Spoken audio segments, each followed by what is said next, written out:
منصیرہ بیلگ کا رہائشی بلال نامی نوجوان جو کہ 10 دن قبل دوران جھگڑا گولی لگنے سے زخمی ہو گیا تھا، جس کو کنگ عبداللہ اسپتال میں طبی امداد نہ ملنے پر اسپتال کے باہر روڈ پر احتجاج کرتے ہوئے،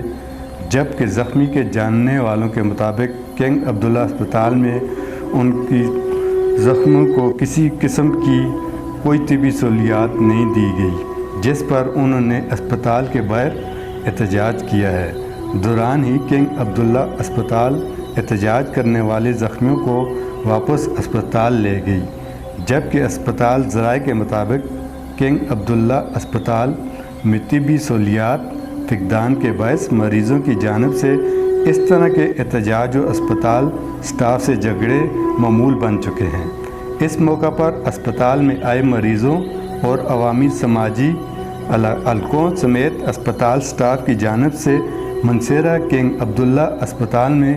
جلد از جلد طبی سہولیات کی فراہمی کا پرزور مطالبہ کیا ہے۔